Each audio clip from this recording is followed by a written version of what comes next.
जय हिंद दोस्तों। आज के इस इम्पॉर्टेंट लेक्चर में हम सभी डिस्कस करेंगे 15 अप्रैल 2026 के डेली करेंट अफेयर्स को। तो आप इस पूरे लेक्चर को बहुत ही ध्यान से लास्ट तक जरूर देखिएगा। लास्ट में आपसे क्वेश्चन पूछा जाएगा जिसका आंसर कमेंट बॉक्स में बताना है। तो चलिए आज के पहले और इम्पॉर्टेंट क्वेश्चन को डिस्कस करते हैं। पहला क्वेश्चन है, सम्राट चौधरी किस राज्य के नए मुख्यमंत्री बने हैं? आंसर हो जाएगा बिहार। तो बिहार के अब नए मुख्यमंत्री कौन बन गए हैं? सम्राट चौधरी। अभी तक नीतीश कुमार बिहार के मुख्यमंत्री थे, अब सम्राट चौधरी बिहार के नए मुख्यमंत्री बने हैं। उनका संबंध भारतीय जनता पार्टी से है। अभी तक सम्राट चौधरी बिहार के गृह मंत्री और उप मुख्यमंत्री थे, अब मुख्यमंत्री बन गए हैं। नीतीश कुमार ने हाल ही में मुख्यमंत्री पद से अपना इस्तीफा दिया है राज्यपाल को। दोस्तों, नीतीश कुमार 20 नवंबर 2025 को 10वीं बार बिहार के मुख्यमंत्री बने थे, यानी 10वीं बार उन्होंने बिहार के मुख्यमंत्री पद की शपथ ली थी। नीतीश कुमार 2005 से बिहार के सबसे लंबे समय तक सेवा करने वाले मुख्यमंत्री हैं, ये पॉइंट भी आप याद रखिएगा। नीतीश कुमार अब राज्यसभा के सांसद बन गए हैं। सम्राट चौधरी की बात करें तो ये बीजेपी से संबंधित हैं और इनके पिता रहे हैं शकुनी चौधरी, जो कि विधायक, सांसद ये सभी रहे हैं। और इनकी जो राजनीति में एंट्री हुई थी ये 1990 में हुई थी। ये बीजेपी से पहले आरजेडी और जेडीयू में रहे हैं और फिर बाद में ये बीजेपी में शामिल हुए थे। तो ये बीजेपी में 2017 में शामिल हुए थे। ठीक है, बिहार की बात करते हैं तो इसका गठन 22 मार्च 1912 को हुआ था, इसलिए 22 मार्च को बिहार दिवस भी मनाया जाता है। राजधानी की बात करें तो पटना है। सम्राट चौधरी अब नए मुख्यमंत्री बन गए हैं और लेफ्टिनेंट जनरल सैयद अता हसनैन रिटायर्ड वर्तमान में यहाँ के गवर्नर हैं। 243 यहाँ पर विधानसभा, 75 विधान परिषद, राज्यसभा की 16 और लोकसभा की 40 सीटें हैं। दोस्तों, यहाँ पर बात हुई है चीफ मिनिस्टर की, तो चीफ मिनिस्टर की नियुक्ति राज्यपाल के द्वारा की जाती है, यानी गवर्नर के द्वारा की जाती है। और इस बात का वर्णन अनुच्छेद 164 में किया गया है। शपथ भी कौन दिलाते हैं? गवर्नर। अगला क्वेश्चन है, 14 अप्रैल 2026 को पोहेला बोईसाख उत्सव किस देश में मनाया गया है? तो यह बांग्लादेश में मनाया गया है। कहाँ पर दोस्तों? बांग्लादेश में। तो बांग्लादेश में 14 अप्रैल को बंगाली नववर्ष यानी पोहेला बोईसाख मनाया गया है। पोहेला का अर्थ होता है पहला और बोईसाख का अर्थ होता है बंगाली वर्ष का पहला महीना। पोहेला बोईसाख बंगाली कैलेंडर का पहला दिन होता है। यह हर साल 14 या 15 अप्रैल को मनाया जाता है और यह पश्चिम बंगाल, बांग्लादेश, त्रिपुरा, असम के बंगाली समुदाय के द्वारा मनाया जाता है। बांग्लादेश के बारे में अगर हम बात करें तो पाकिस्तान से इसने स्वतंत्रता की घोषणा की थी 26 मार्च 1971 को। राजधानी इसकी ढाका है। मोहम्मद शहाबुद्दीन यहाँ के राष्ट्रपति हैं। प्रधानमंत्री हैं तारिक रहमान। टका यहाँ की करेंसी है। बांग्लादेश की सीमा भारत के किन किन राज्यों से लगती है? पश्चिम बंगाल, असम, त्रिपुरा, मिजोरम और मेघालय। सबसे लंबी सीमा लगती है पश्चिम बंगाल के साथ, 2217 किलोमीटर। अगला क्वेश्चन है, पुथांडू त्यौहार मुख्य रूप से किस राज्य में मनाया गया है? तो यह तमिलनाडु में मनाया गया है। ठीक है, तो यह भी नववर्ष होता है, तमिल नववर्ष होता है। तो ये हाल ही में तमिलनाडु में मनाया गया है। इसे चिथिराई थिरुनाल भी कहा जाता है या इसे वरुसा पिरुप्पू के नाम से भी जाना जाता है। यह त्यौहार तमिल कैलेंडर के पहले महीने चिथिराई के पहले दिन मनाया जाता है, जो आमतौर पर हर साल 14 या 15 अप्रैल के आसपास मनाया जाता है। इस दिन विशेष रूप से मंगा पचड़ी यानी आम, गुड़ और नीम से बना व्यंजन बनाया जाता है। ठीक है, तो तमिल नववर्ष है पुथांडू, तो इसका आयोजन हाल ही में किया गया है। कुछ महत्वपूर्ण उत्सव देख लेते हैं। तो खीर भवानी मेला या रागन्या देवी मेला जो है वो जम्मू कश्मीर में आयोजित होता है। नुआखाई त्यौहार ओडिशा में, खर्ची पूजा त्रिपुरा में, चप चारकुट ये मिजोरम में, पक्के पक्का हॉर्नबिल अरुणाचल प्रदेश में, जबकि हॉर्नबिल फेस्टिवल नागालैंड में मनाया जाता है। अंबुबाची मेला कामाख्या मंदिर असम में, वोनालू त्यौहार तेलंगाना में, पुथांडू अभी हमने बताया तमिलनाडु में और उत्तरायण गुजरात में मनाया जाता है। अगला क्वेश्चन है, भारतीय नौसेना यानी इंडियन नेवी द्वारा पहले कमांडर्स कॉन्फ्रेंस का आयोजन कहाँ किया गया है? तो नई दिल्ली में इसका आयोजन किया गया है। तो इंडियन नेवी के द्वारा नई दिल्ली में पहले कमांडर्स कॉन्फ्रेंस का आयोजन किया गया है, यानी कि कमांडर कॉन्फ्रेंस का ये पहला संस्करण आयोजित किया गया है। इसका आयोजन 14 अप्रैल से 17 अप्रैल तक किया जाएगा और इसका आयोजन नई दिल्ली के नौसेना भवन में होना है। नौसेना प्रमुख एडमिरल DK त्रिपाठी इसमें शामिल होंगे। इसके अलावा नेवी के कई सीनियर ऑफिसर भी इसमें शामिल होंगे जो कि अपने कमांडर्स से बातचीत करेंगे। इसका उद्देश्य है नेशनल सिक्योरिटी पर बातचीत, मैरीटाइम इंटरेस्ट और डेवलपमेंट और स्ट्रेटजी को लेकर के बातचीत करना। नौसेना की बात करें यानी नेवी की बात करें तो 1612 में ईस्ट इंडिया के समय पर इंडियन नेवी की शुरुआत हुई थी, लेकिन इसकी जो स्थापना है ये 26 जनवरी 1950 को हुई थी। मुख्यालय नौसेना भवन दिल्ली में है। आदर्श वाक्य है सम नो वरना। 4 दिसंबर को नौसेना दिवस मनाया जाता है।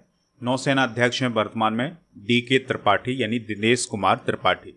इसकी 3 प्रमुख कमांड हैं। पश्चिमी नौसेना कमांड जिसका मुख्यालय मुंबई में, पूर्वी नौसेना कमांड इसका मुख्यालय विशाखापत्तनम में और दक्षिणी नौसेना कमांड इसका मुख्यालय कोच्चि में है। अगला क्वेश्चन है किस राज्य की विधानसभा ने जागत जोत श्री गुरु ग्रंथ साहिब सत्कार संशोधन विधेयक 2026 पारित किया है? आंसर हो जाएगा पंजाब।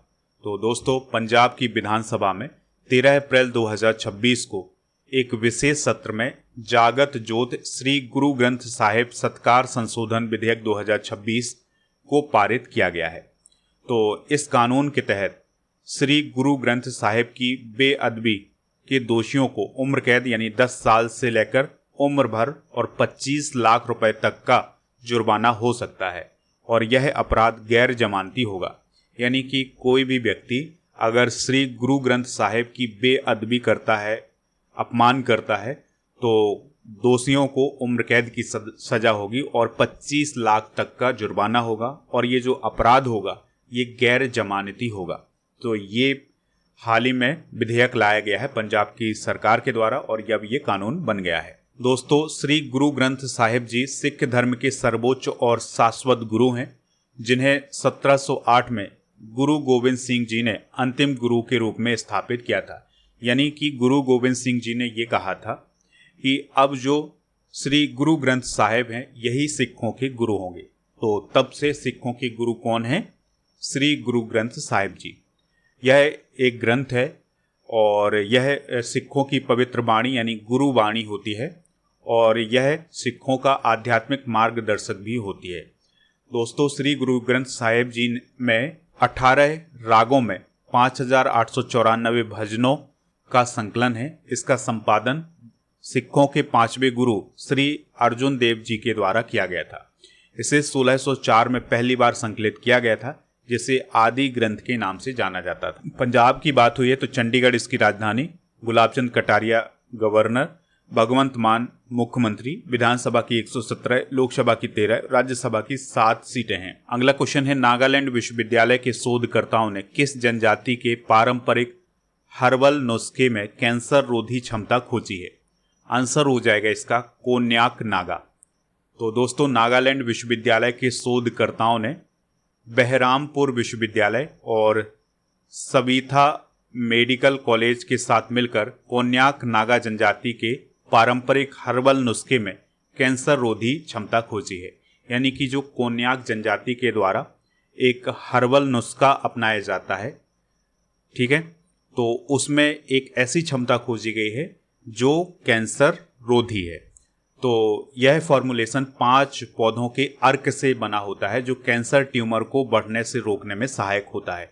यानी कि इसमें 5 पौधों का अर्क बनाया जाता है, उनका काढ़ा बनाया जाता है और ये एक ऐसा अर्क होता है जो कैंसर के ट्यूमर को बढ़ने से रोकता है। हालांकि ये शुरुआती जांच है, शुरुआती खोज है, अभी इसके क्लिनिकल ट्रायल्स नहीं हो गए हैं, ठीक है। तो जब इसके क्लिनिकल ट्रायल्स वगैरह होंगे तब ये पता चलेगा कि ये जो हर्बल नुस्खा है ये कैंसर रोधी है कि नहीं है। हाल ही में किसके द्वारा उत्कर्ष 2029 विजन लॉन्च किया गया है?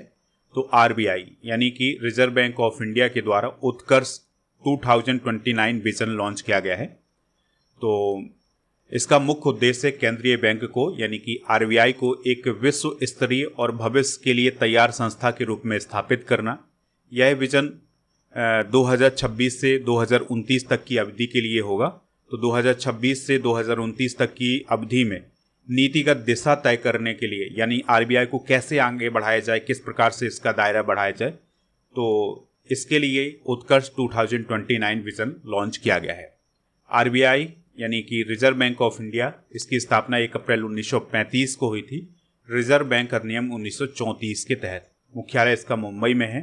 संजय मल्होत्रा इसके गवर्नर हैं। इसका राष्ट्रीयकरण हुआ था 1949 में। पहले गवर्नर हैं सर ओसबॉर्न स्मिथ, पहले भारतीय गवर्नर हैं सीडी देशमुख और मुख्य वित्तीय अधिकारी हैं आरबीआई की सुधा बालकृष्णन। डिप्टी गवर्नर पूनम गुप्ता, स्वामीनाथन जे, श्रीश चंद्र मुर्मू और टी रविशंकर हैं। अगला क्वेश्चन है स्वच्छ तबी महोत्सव कहाँ आयोजित किया गया है? आंसर हो जाएगा जम्मू। तो दोस्तों जम्मू में स्वच्छ तबी महोत्सव हाल ही में आयोजित किया गया है। इसका उद्देश्य ये है कि जो जम्मू शहर है इसे स्वच्छ बनाया जाए और सांस्कृतिक रूप से सक्रिय बनाया जाए। यह महोत्सव तबी नदी के किनारे हुआ है, इसलिए इसका नाम तबी महोत्सव रखा गया है। 14 अप्रैल से 16 अप्रैल तक इसका आयोजन किया जाएगा। तबी नदी के बारे में अगर हम बात करें तो इसे जम्मू की जीवन रेखा माना जाता है और स्थानीय लोग इस नदी को सूर्य पुत्री तबी भी कहते हैं। यह नदी कैलाश कुंड ग्लेशियर और भद्रवाह से निकलती है। तभी जम्मू और कश्मीर के जम्मू क्षेत्र से होकर बहती है और आगे पाकिस्तान के पंजाब प्रांत सियालकोट जिला में प्रवेश करती है। लंबाई इसकी 141 किलोमीटर की है। तभी को life line of Jammu city कहा जाता है। अगला क्वेश्चन है रॉटरडैम मैराथन में सावन बरवाल ने किस खिलाड़ी का 48 साल पुराना रिकॉर्ड तोड़ा है? आंसर हो जाएगा शिवनाथ सिंह। तो हिमाचल प्रदेश के सावन बरवाल ने 12 अप्रैल 2026 को रॉटरडैम मैराथन में 2 घंटे 11 मिनट 58 सेकंड का समय निकाल करके 48 साल पुराना भारतीय रिकॉर्ड तोड़ दिया है। और इससे पहले 1978 में शिवनाथ सिंह के द्वारा एक रिकॉर्ड बनाया गया था। 2 घंटे 12 मिनट में ये रिकॉर्ड बनाया गया था, लेकिन अब ये रिकॉर्ड टूट गया है। सावन बरवाल इस मैराथन में 20वें स्थान पर रहे, यानी कि जो रॉटरडैम मैराथन आयोजित की गई थी उसमें वो 20वें स्थान पर रहे। अगला क्वेश्चन है विस्डेन द्वारा leading cricketers in the world 2025 का खिताब किन खिलाड़ियों को दिया गया है? तो ये मिचेल स्टार्क और दीप्ति शर्मा को दिया गया है। तो मिचेल स्टार्क हैं ऑस्ट्रेलिया के, दीप्ति शर्मा है भारत की। तो इन्हें विस्डेन नामक पत्रिका के द्वारा leading cricketers in the world 2025 का खिताब दिया गया है। विस्डेन जो है वो क्रिकेट की एक पत्रिका है, तो इसके द्वारा हर साल बेहतरीन प्रदर्शन करने वाले खिलाड़ियों को सम्मानित किया जाता है। तो इस साल जो पुरस्कार दिए गए हैं उसमें leading cricketers in the world 2025 का खिताब पुरुष वर्ग में मिचेल स्टार्क को दिया गया है, ये ऑस्ट्रेलिया के हैं, और महिला वर्ग में दीप्ति शर्मा को दिया गया है जो कि भारत की हैं। इसके अलावा विस्डेन्स 5 क्रिकेटर्स ऑफ द ईयर 2025 का खिताब शुभमन गिल, रविंद्र जडेजा, ऋषभ पंत, मोहम्मद सिराज और इंग्लैंड के हसीब हमीद को दिया गया है। Wisden T20 cricketer of the year 2025 का खिताब अभिषेक शर्मा को दिया गया है। विस्डेन ट्रॉफी यानी साल का सर्वश्रेष्ठ टेस्ट प्रदर्शन 2025 का खिताब शुभमन गिल को दिया गया है। इसके अलावा इस पत्रिका ने अंपायर डिकी वर्ड को भी श्रद्धांजलि दी है। दोस्तों यह सम्मान यानी विस्डेन सम्मान जो हैं ये हर साल उन खिलाड़ियों को दिए जाते हैं जिन्होंने अंतर्राष्ट्रीय स्तर पर असाधारण प्रदर्शन किया होता है, और ये क्रिकेट के खिलाड़ियों को ही दिए जाते हैं। विस्डेन क्रिकेटर्स अल्मनैक की अगर हम बात करें तो ये दुनिया की सबसे प्रतिष्ठित वार्षिक पुस्तक है जिसे एक साल में प्रकाशित किया जाता है, और यह क्रिकेट की बाइबल भी कहलाती है। तो आपसे पूछा जा सकता है कि क्रिकेट की बाइबल किस पत्रिका को बोला जाता है? तो वो बोला जाता है विस्डेन को। इसका प्रकाशन हर साल अप्रैल में होता है। इसका पहला प्रकाशन हुआ था 1864 में। इंग्लैंड के जॉन विस्डेन के द्वारा इसका प्रकाशन किया गया था। 2026 में इसका 163वां संस्करण प्रकाशित हुआ है। ये थे आज के करंट अफेयर्स के क्वेश्चन। आप स्टडी करके ऐप को इंस्टॉल कर लें, प्रीमियम कोर्स वाले ऑप्शन पर जाएं, लूसेंट का कोर्स आप यहां से प्राप्त कर सकते हैं। FEB 600 कूपन कोड यूज करना है। इसमें फ्री मिलेगा 18,000 से अधिक topic wise subject wise test series, 12 महीने का टेस्ट, 12 महीने की मंथली करंट अफेयर्स की ई बुक। दोस्तों, प्रीमियम कोर्स वाले ऑप्शन पर अर्जुन GS फाउंडेशन बैच भी मिल जाएगा, इसको भी आप ज्वाइन कर सकते हैं। अप्रैल 900 कूपन कोड यूज करना है। इसमें भी वही सब फ्री मिलेगा जो लूसेंट वाले कोर्स में मिलेगा। प्रीमियम कोर्स वाले ऑप्शन पर बहुत सारे कॉम्बो पैक हैं, तो इन कॉम्बो पैक को भी आप प्राप्त कर लें। 12 मंथ 100 कूपन कोड यूज करना है। टेस्ट सीरीज वाले ऑप्शन पर आपको 12 महीने का मंथली टेस्ट, 10,000 से अधिक GK GS के क्वेश्चन का test, computer special test, daily current affairs का टेस्ट मिल जाएगा। तो डेली करंट अफेयर्स का टेस्ट जरूर दीजिएगा, क्योंकि हर रोज इसकी रैंकिंग जारी की जाती है। जैसे 14 अप्रैल को हरीश कुमार ने टॉप किया है, फिर उसके बाद बादल, प्राची, विष्णु, निशा, हिमांशु, अमित, नवल, पूनम और दीप, ये टॉप 10 हैं। दोस्तों, ई बुक वाले सेक्शन पर आपको monthly current affairs, yearly current affairs, half yearly current affairs, इन सभी की ई बुक मिल जाएगी, तो इनको जाकर के प्राप्त कर सकते हैं। और दोस्तों, अब हम कल के करंट अफेयर्स को रिवाइज करेंगे।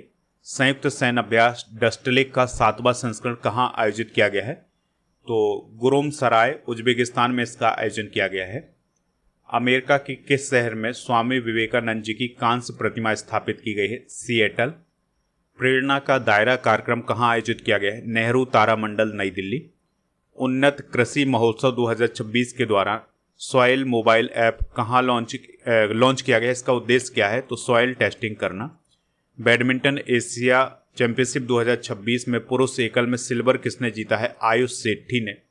सुसान कॉयल किस देश की पहली महिला सेना प्रमुख बनी है? ऑस्ट्रेलिया। मोंटे कार्लो मास्टर्स 2026 का टाइटल किसने जीता है? Jannik Sinner. हंगरी के नए PM कौन बने हैं? Peter Magyar. और मेजर जनरल रोमेन गॉफमैन को किस देश की खुफिया एजेंसी का निदेशक नियुक्त किया गया है? इजराइल। भारत के सर्वोच्च न्यायालय ने मतदान और चुनाव लड़ने के अधिकार को किस श्रेणी में रखा है? वैधानिक अधिकार। आज के जनरल नॉलेज के पिटारे में कुछ महत्वपूर्ण प्रयोगशालाएं डिस्कस करेंगे, जैसे केंद्रीय अनुसंधान प्रयोगशाला है बेंगलुरु में, केंद्रीय अनुसंधान एवं प्रशिक्षण प्रयोगशाला है कोलकाता में, राष्ट्रीय वायुमंडलीय अनुसंधान प्रयोगशाला है तिरुपति में, केंद्रीय तंबाकू अनुसंधान संस्थान है राजमुंदरी में, केंद्रीय सड़क अनुसंधान संस्थान है नई दिल्ली में, भारतीय लाख अनुसंधान संस्थान है रांची में, केंद्रीय चावल अनुसंधान संस्थान है कटक में, केंद्रीय चमड़ा अनुसंधान संस्थान है चेन्नई में, और केंद्रीय आलू अनुसंधान संस्थान है शिमला में।